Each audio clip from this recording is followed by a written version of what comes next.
Yep.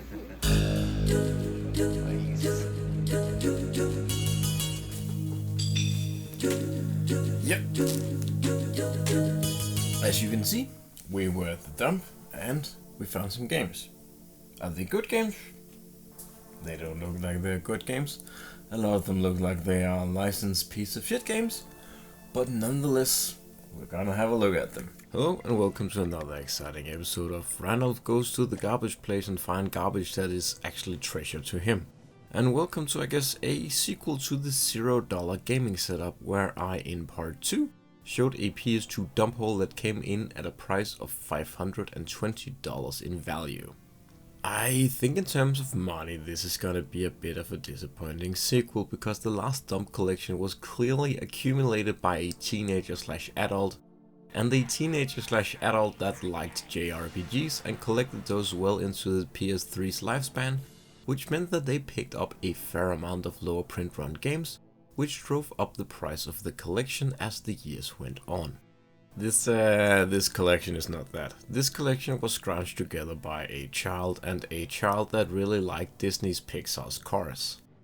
Like, I think they have all of the Cars games which came out for the PS2 here, and a surprising thing to me personally is that there is more than one Cars game. The rest of the collection is mostly comprised of other Disney licensed properties or properties of similar quality or, well, lack thereof, like the Hugo games. There are a few oddballs in here, like some racing games and of course the obligatory FIFA game and a GTA. I would have liked to present these finds in an organized way and group them together in categories and talked about whatever genre they are a part of and, you know, say something about their similarities and how they rank compared to each other, but I have no idea what half of these are, so let's just go through them in no particular order to see which work, to see which don't, and to see which are good, if there are any. So I'm gonna do a dramatic spin and then we are gonna transform into like a gameplay game. Do some gameplay. Okay, cool.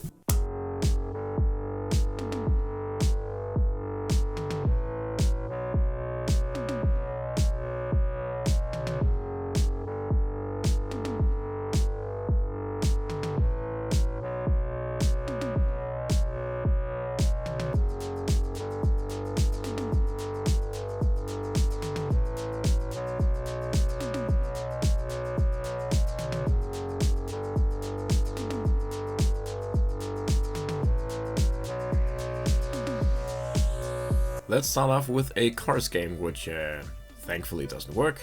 The second Cars game made on National basically didn't work either. After 10 minutes of quote-unquote play, I had managed to input my name and watch one cutscene before I called it quits and continued the pile. Next up was a favorite of mine, GTA Vice City. Vice City is not my favorite GTA game, and the PS2 is not my favorite platform to play the game on. But Vice City on the PS2 was my introduction to the series, and as a wee one, I played this for hundreds, if not thousands of hours. I would play with my friends and we would just take turns causing mayhem and just driving around, back when there was something novel about the concept of an open world. I would spend so much time just driving around that I can, for one, remember not just all the songs in Vice City, but remember all the ads and the programs as well. And even though I'm completely tone deaf and have no musical skills whatsoever, I bet I could play the intro song to the game on any instrument just because I've heard it so many times. But we cannot sit here and play GTA all day, even though I wish we could. Let's move on to some more garbage. Garfield didn't work, but Hugo unfortunately did. I'm sorry Hugo, I'm being too rough on you. For those unfamiliar, Hugo is like a Danish Disney character. He is as recognizable to us as Mickey Mouse is to Americans. Like with most Danish things, I will give this to the Hugo game. They tried. They could have gone the usual collectathon mindless gameplay route, but instead they went for a James Bond parody that starts off with our buddy Hugo here chasing after the bad guys in like a bizarro Copenhagen where all the roads are water and all the cars are boats and for some reason American. The idea is cool, but it's executed terribly. The most positive thing I can say about this game is that it stars a character that started in the first game to be played remotely and streamed. Yeah! Viewers of a TV show would call in and play the game on screen live with their phone, controlling Hugo's movement with phone keys. Yeah. Another character that has fallen a bit on hard times following a less than stellar HD remake and a so-and-so animated movie is Ratchet from Ratchet & Clank. Back in the noughts when Ratchet was still hot shit, he starred in a couple of solo games, and one of them was Ratchet Gladiator, a game that also starred his buddy Clank, actually, but so, you know, not completely solo. A common theme with his solo games is that the gameplay goes a bit in a different direction, and this one is no exception, as the Gladiator subtitle hints at. Ratchet Gladiator is an arena fighter. It takes the Ratchet & Clank formula and dials down the platforming and ramps up the combat, which mostly happens through shooting. Most of the game is fighting in arenas against waves of enemies and then making your way to the next arena and repeat until the credits roll. I'm sure it was fine back then, but gods is it dull in 2021. Speaking of dull, Madagascar was a dull movie, and to tie into the dull movie they made a dull video game with the dullest of all forms of gameplay, a PS2 era collectathon, and it's terrible, and we're not gonna say anything more about it. Our next pick is also a bit dull, but only because it's a bit too ambitious. Crash Nitro Kart is a kart racer that takes the open world concept of Diddy Kong Racing and tries to make an entire game out of that idea. This sounds fantastic on paper. You travel around in an overworld and each level is a new track, and that way you get to play a whole bunch of tracks and not just the same ones over and over. On paper. But by the nature of the game you will be repeating the tracks over and over, because for one, you need to win to proceed, and for second, I guess, each track has a series of challenges that you need to complete for bonus points and unlocking and, you know, 100%ing the game. And that's sort of the point of these games. And thirdly, I guess, the tracks are kind of dull and simple. I'm sure they get better than this one later, but look at this. This is the first track in the game. And the track they thought was the best to show off the gameplay is a track that's just a circle.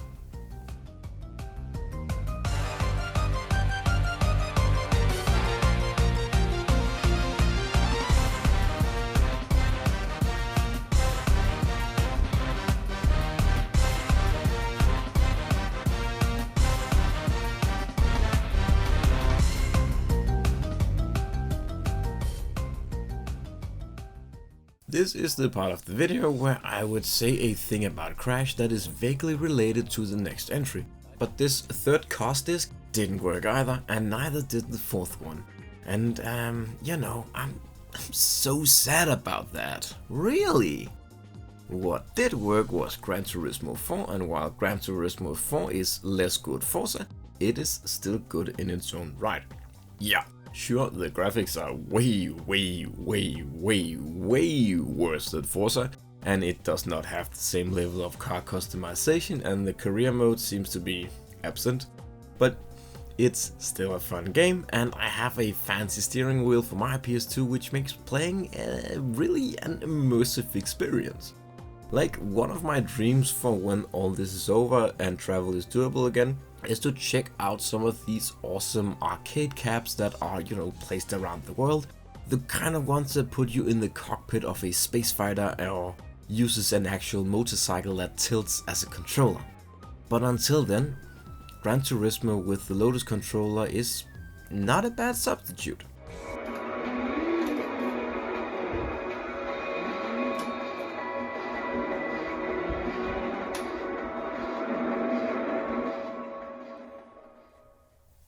A game that wouldn't have been a bad substitute either in its own right is Need for Speed Pro Street. Need for Street?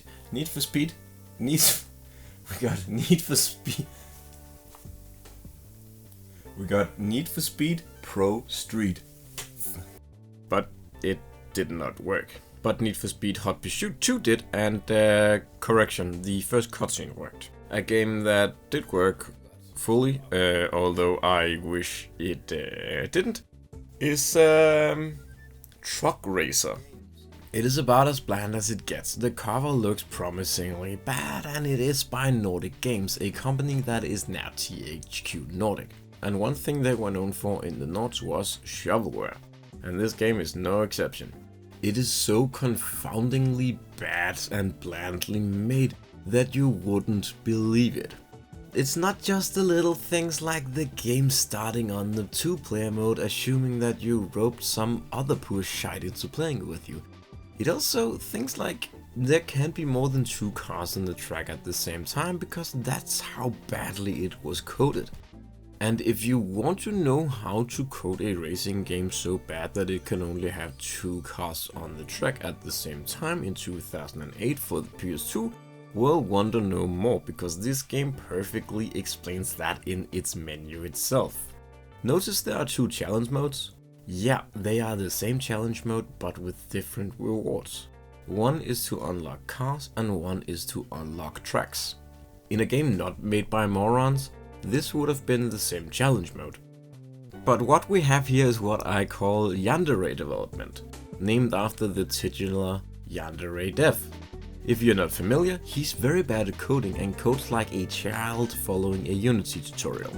Which means that he codes each individual function for each individual things instead of doing what the reverse of having 2 challenge mode here is. The result here is that the code is so fucking heavy that it can't perform very well, and it creates a shit ton of lag and bad performance, unless you remove all the cars from a racing game except 2.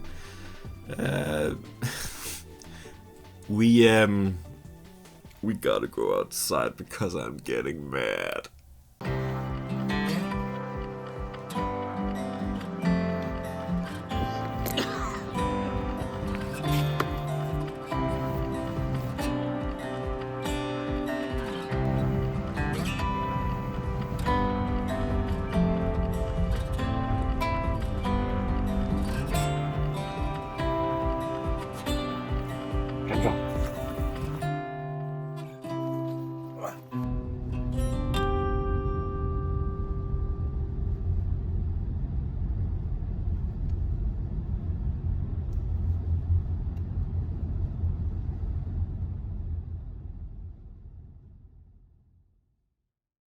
Returning from a head-clearing walk, I was not hopeful as the next game, World War I Aces in Sky, is made by Midas Games, a progenitor of trash.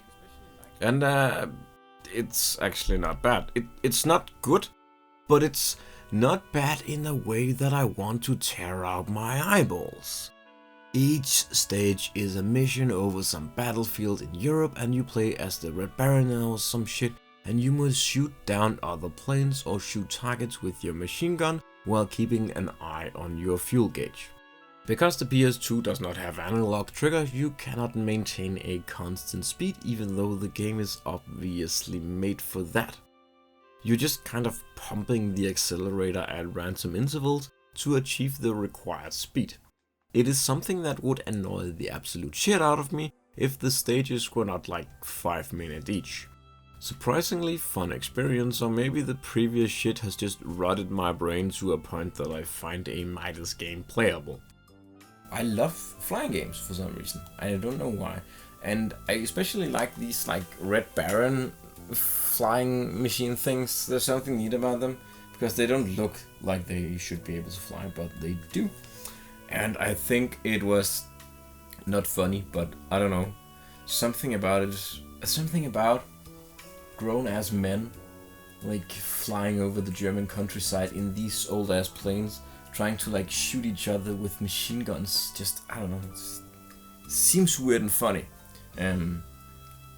Like they would be armed with actual pistols in case their machine guns ran out, and they would fly after each other and try to shoot each other with fucking pistols. Like, that's how much they wanted to kill each other, that they would do this. It was dumb.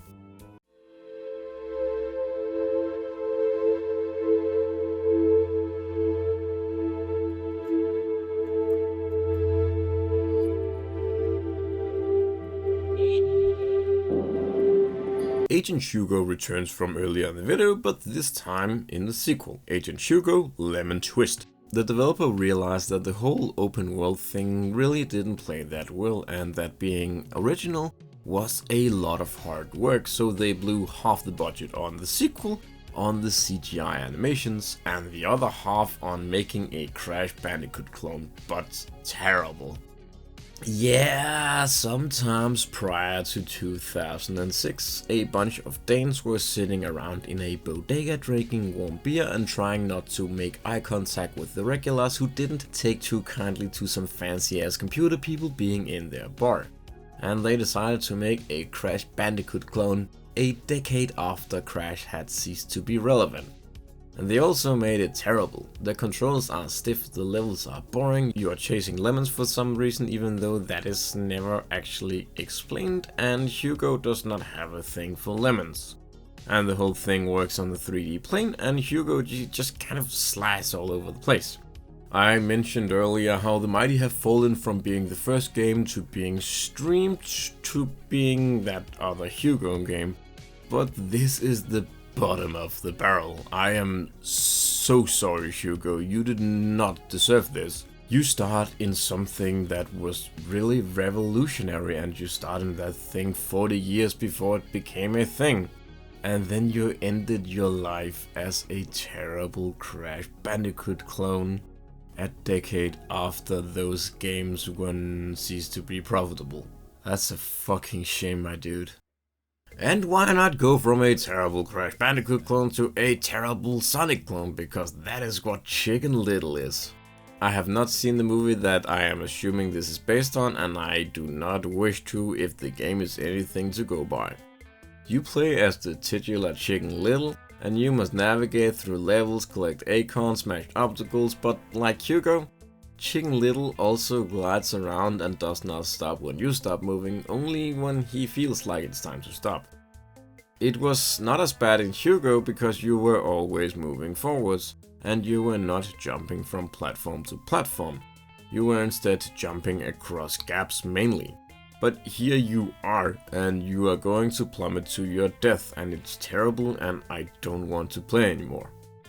I am sure the dinosaur game would have been just as terrible, but thankfully it did not work, and neither did Jungle Book and Ratatouille. And the sort of cute thing is that it has a phonetic way of pronouncing it. So Ratatouille. Okay.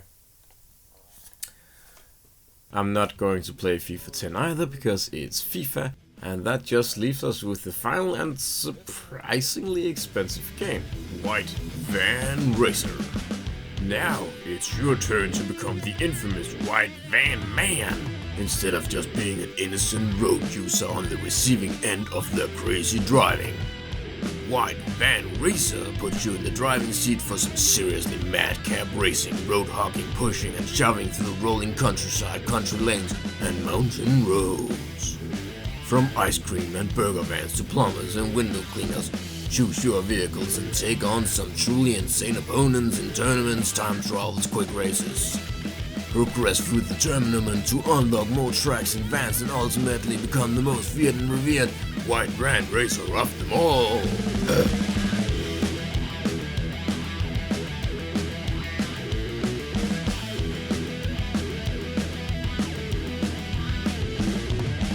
This epic opening suggests that the game is about some cool road rage action, but what the game is actually about is racing around the track with other white vans, some of them who aren't even white.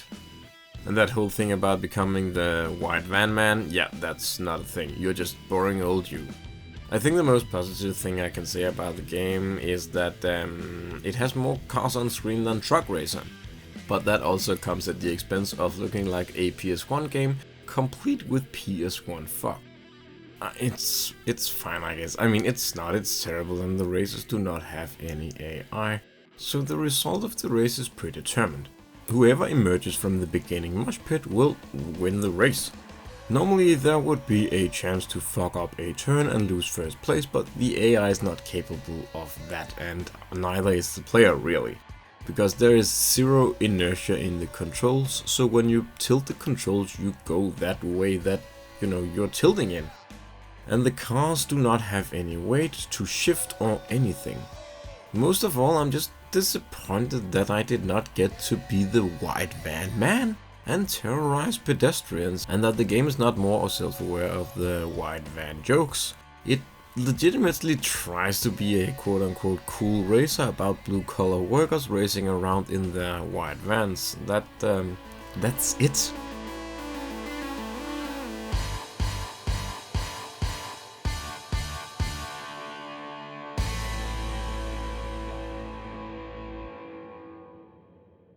So that was a bunch of PS2 games that I found at the recycling station for free. And they have been placed safely with all the other PS2 games that make up most of my collection. A collection that is now well over 100 games. It's kind of ironic that the console I quote-unquote care the least about hosts my biggest and most expensive collection. One of life's quote-unquote funny little things. There aren't too many highlights in here. Ratchet Gladiator is alright, but I already had it. And the same with Gran Turismo and Vice City, which of course is a fucking classic, and it makes me feel things like, it's so good that even a cat can vibe to it. Other than that, I'm sure someone will get a kick out of Crash Nitro Racing, and I'm sure I would enjoy the Need for Speed games that were in this.